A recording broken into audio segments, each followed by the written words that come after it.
வணக்கம் நண்பர்களே, அனைவருக்குமே பாத்தீங்கன்னா வணக்கம். தமிழ்நாட்டுல திமுகவினர் இந்த தேர்தல்ல உறுதியாக பல இடங்கள்ல தோற்பதற்கான வாய்ப்புகள் நிறைய இருப்பதாக தகவல்கள் என்பது வெளியாகி இருக்கிறது. தொடர்ந்து A to Z தொடக்கத்தில இருந்தே பாத்தீங்கன்னா இந்த முறை திமுக பல இடங்கள்ல தோற்பாங்க, பல இடங்கள்ல தோற்கிறதுக்கான வாய்ப்புகளும் சாத்தியக்கூறுகளும் நிறைய இருக்குது அப்படின்னு சொல்லிட்டு தகவல்கள் என்பது வெளியாகி கொண்டிருக்கக்கூடிய ஒரு சூழ்நிலையிலே நண்பர்களே, திமுகவை பொறுத்த வரைக்கும் தனி பெரும்பான்மையாக எவ்வளவு சீட்டை எடுக்க போறாங்க? 21 இடங்கள்ல திமுக போட்டி போடுறாங்க. ஓகேங்களா? சோ அந்த 21 இடங்கள்ல 19 இடங்கள்ல ஜெயிச்சா திமுகவின் தனிப்பட்டவர்களால், கூட்டணி கட்சிகள் தோற்றால் அது வேறு விஷயம். ஓகேங்களா?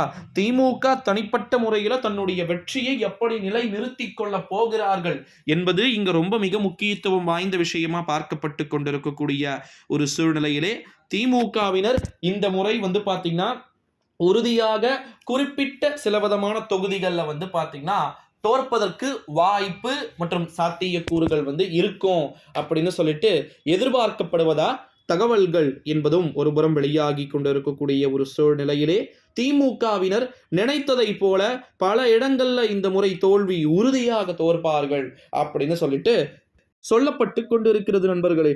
உண்மையில அதிமுகவில் நடக்கக்கூடிய மாற்றங்களும் சரி, திமுகவில் நடக்கக்கூடிய மாற்றங்களும் சரி, பல்வேறு விதமான அறிவிப்புகள் என்பது வெளியாகும்.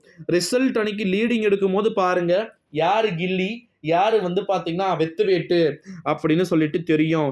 அப்படின்ற மாதிரியான செய்திகள் எல்லாம் வெளியாகி கொண்டிருக்கக்கூடிய ஒரு சூழ்நிலையிலே நண்பர்களே, திமுகவினர் ஓகேங்களா உறுதியாக இந்த தேர்தல்ல தோற்க பெறுவதற்கு வாய்ப்பு மற்றும் சாத்தியக்கூறுகள் என்பது இருப்பதாக நமக்கு தகவல்கள் உறுதியாகிவிட்டது அப்படின்னே சொல்லலாம்.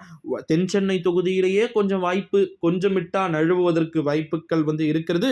விருதுநகர் தொகுதியிலையும் கேப்டனின் மகன் போட்டியிடுகிறார். அந்த அனுதாப அலை அவரை காப்பாற்றுவதற்கு வாய்ப்பு மற்றும் சாத்தியக்கூறுகள் இருக்கலாம் என்று எதிர்பார்க்கப்படுவதாக இந்த ஒரு சூழ்நிலையிலே திமுகவினர் உறுதியாக இந்த தொகுதிகள் எல்லாம் பாத்தீங்கன்னா தோற்பதற்கு வாய்ப்புகளும் சாத்தியக்கூறுகளும் இருக்குது அப்படின்னு சொல்லிட்டு ஒரு பட்டியல் என்பது லிஸ்ட் போட்டு வழங்கப்பட்டு இருப்பதாக தகவல்கள் என்பதும் வெளியாகி கொண்டிருக்கக்கூடிய ஒரு சூழ்நிலையிலே நண்பர்களே, திமுகவினர் நிச்சயமாக ஏகப்பட்ட விதமான விஷயங்கள் அப்படின்றது இருக்க வாய்ப்புகளும் சாத்தியக்கூறுகளும் இருக்கிறது அப்படின்னே சொல்லலாம் நண்பர்களே.